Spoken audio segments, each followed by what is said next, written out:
Hey guys, Pastor Ryan here. Just want to read you a story for Palm Sunday since we can't be together. So today I'm going to be reading to you guys The Donkey Who Carried a King.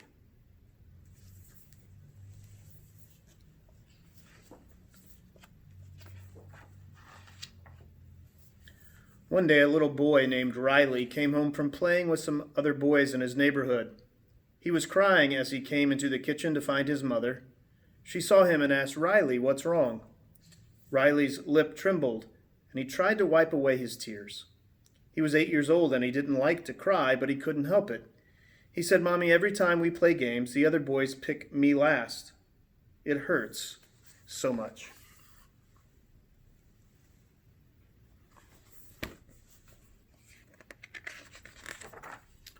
Just then, Riley's father and grandfather walked in. Riley's mother told them, "Riley has had a hard day. The other boys have been picking him last for their games." Riley's father put his arm around his son. "I understand that," he said. "Sometimes I was the last one picked for games when I was your age." Riley was surprised. "Really?" he asked. His father nodded. "Yes," he said. "I remember how much it hurt when it happened to me." Riley looked down. "I think they pick me last because I'm not very good at the games we play," he said. His father said, "Since your grandfather is here, maybe he can help you with this. What do you think, Grandpa? What should Riley do?" Grandpa thought for a second and then said, "Riley, have you ever heard about the donkey who carried a king?"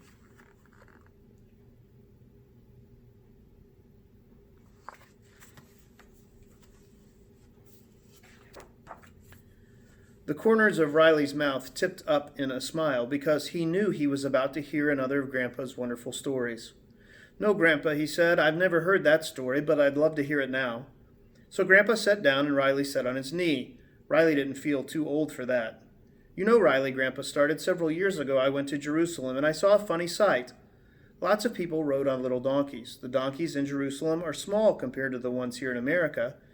They only grow to be about 3 or 3.5 feet high.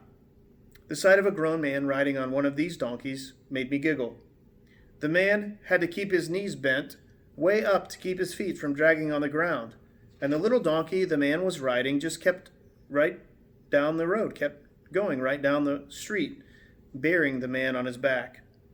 I want to tell you about a donkey just like that little donkey I saw in Jerusalem. The donkey in my story had never been picked for anything. He wondered whether he would ever be chosen to do a job. But one day he was picked for a very special task.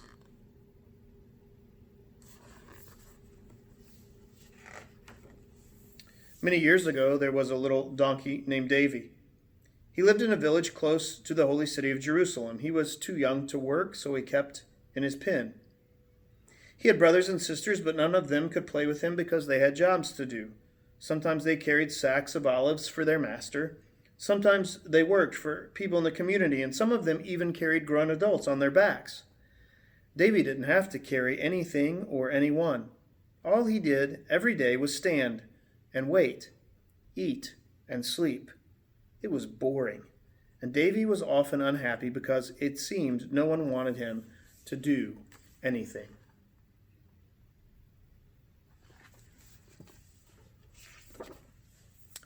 The other donkeys who were kept in Davy's pen told stories about the famous donkeys of history.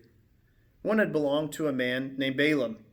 A wicked king asked Balaam to give a prophecy against God's people. As Balaam was riding the donkey to the place where the people of God were camped, an angel blocked the path. The donkey stopped. But Balaam couldn't see the angel, so he got very angry and hit the donkey. Then the Lord God gave the donkey the power to speak. The donkey asked, "What have I done that you have hit me?" Balaam said, "You are not treating me right." Then God let Balaam see the angel. The angel said, "What you are planning to do is wrong." When Balaam heard that, he decided not to prophesy against the people of God.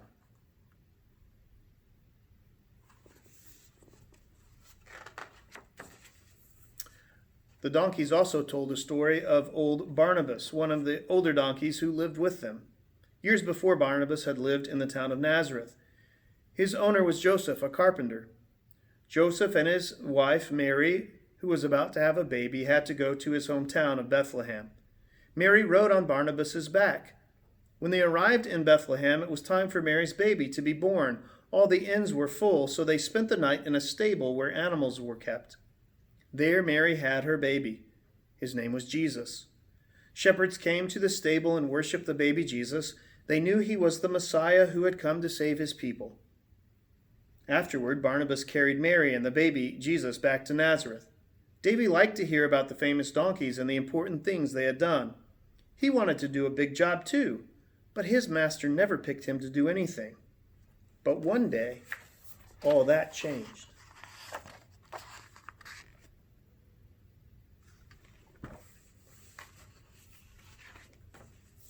It happened one morning when Davy was feeling especially down because he had nothing to do and could only eat and sleep. Davy saw two strangers coming. They spoke quietly to his owner. Davy tried to hear their conversation. He couldn't make out all the words, but he did hear one of the men say, "Because the Lord has need of him." Davy wondered what they could be talking about. Davy's owner came to the pen and opened the gate. He brought Davy out and led him to the two men. "Take this donkey," he said. "His name is Davy.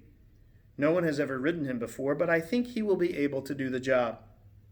Davy wondered, what are they going to have me do?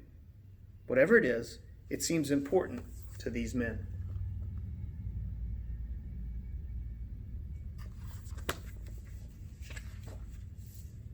They led Davy down the road. Soon he saw a crowd. The two men spoke to the person who seemed to be in charge and called him by his name, Jesus. Some of the people in the group put their coats on Davy's back. Then, to Davy's astonishment, Jesus got on his back. It felt strange to have someone sitting on his back, but Davy was excited too. He started to walk toward Jerusalem carrying Jesus. As they went down the road, a multitude of people came around and put their coats and palm branches on the ground in front of Davy and Jesus. They began to sing, shout, and wave palms in the air, saying, "Hosanna! Blessed is he who comes in the name of the Lord, even the King of Israel." Davy was amazed by what he was hearing. He thought, "A king is riding on my back. I can't believe that I have been chosen to carry a king."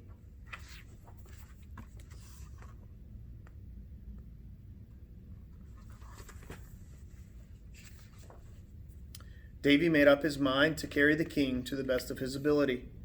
He stepped carefully along the path of coats and palm branches, and he tried hard to carry Jesus smoothly. After Davy and Jesus came into Jerusalem, Jesus got down and patted Davy's back.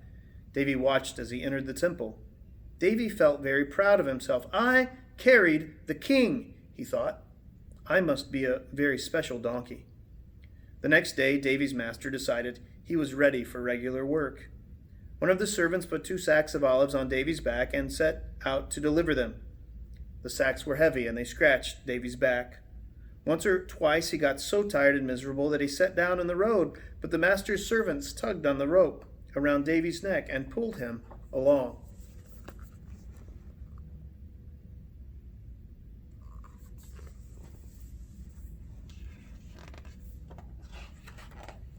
By the time Davy got home, he was very grumpy. "Why did the master make me carry these olives?" he grumbled to old Barnabas. "I carried the king. I shouldn't have to carry ordinary things." Barnabas frowned. "We are donkeys. It is our job to carry things. Whatever the master decides to put on our backs, every job is important, even carrying sacks of olives. And you should do your best to do it well." Davy said. "I don't think I'll ever enjoy this kind of work. I think I'm better at special jobs like carrying important people." But Davy had to carry things every day. Sometimes he carried sacks of olives. Sometimes one of the masters rode him on an errand for his master. Davy didn't enjoy any of it. He couldn't understand why his master was giving him such ordinary tasks. One morning, one of his master's servants led Davy to a village on the other side of Jerusalem. As they were returning through the city, David saw a crowd coming down the street toward him. The people seemed to be shouting angrily at someone as they moved along. The servant led Davy to the side of the road so the crowd could pass.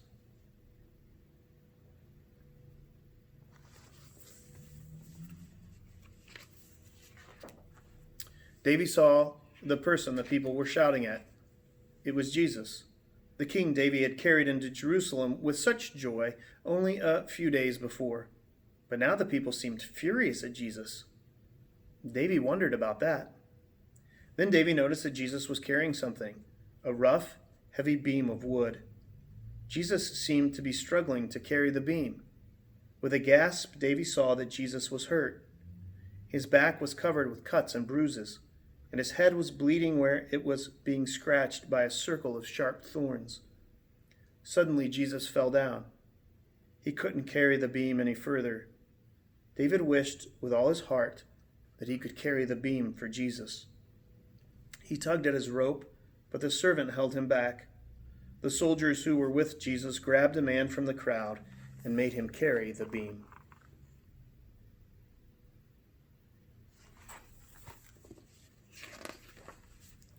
The crowd went on down the street, and the servant led Davy away. He was confused and sorrowful. They shouldn't have made Jesus carry that awful beam. He thought, he is the king. Why did he have to carry it? Why were they so angry? When he got home, Davy found old Barnabas. I saw something terrible today, he said. The king I carried was hurt, and the people made him carry a big wooden beam. Why did they do that? Barnabas looked at him kindly. I remember when I carried Jesus and his mother home from Bethlehem, he said. His mother and father knew that he would die to save his people. Someone had told them so. It seems that prophecy has come true. The king was carrying the beam of the cross on which he was going to be crucified.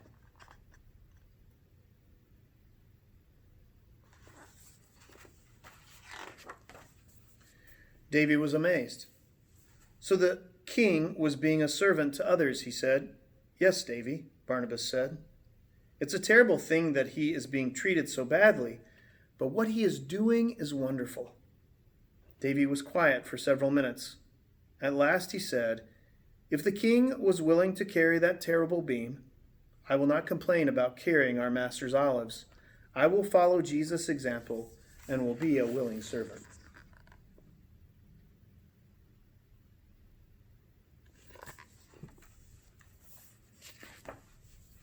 Grandpa looked at Riley and said, Riley, until that day when Davy was picked to carry Jesus into Jerusalem, he had never been given anything to do. His master never picked him even for the easiest task. But the other boys do pick you for your games. So I'd like you to try to be thankful you have a chance to play. Can you do that for me, Riley? Yes, Grandpa, Riley said. You're right. I know I should be thankful that I get to play, even if I'm chosen last. Good, Grandpa said with a smile. Also, do your best to be content with whatever you are asked to do, because every player and every role is important. If you are picked to do something special, you don't get proud like Davy. If you are given a job that doesn't seem to be much fun, do your best to do that job anyway. Remember that God the Father chose Jesus for the worst job of all, but he did it willingly to please his Father and to save his people. Wow, you're right, Grandpa, Riley said. I never thought about it that way before. Grandpa gave Riley a quick hug. That's my boy, he said. But let me tell you the rest of the story, the part that Davy didn't understand.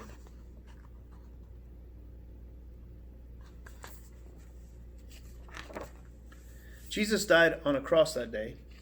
When he died, he gave his life to save his people from their sins. In a way, he carried their sin and their guilt. By dying for them, he took the punishment that they deserved for sinning against a holy God, the punishment you and I deserve. He was a king, but he was a servant to his people. And do you know what, Riley? Jesus didn't stay dead. He rose from the grave 3 days later, and he reigns forever with his Father in heaven. That's the best news of all.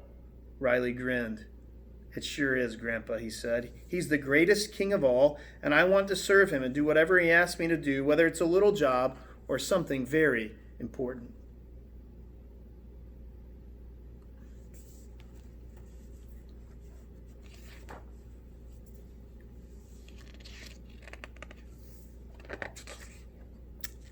And that is the end.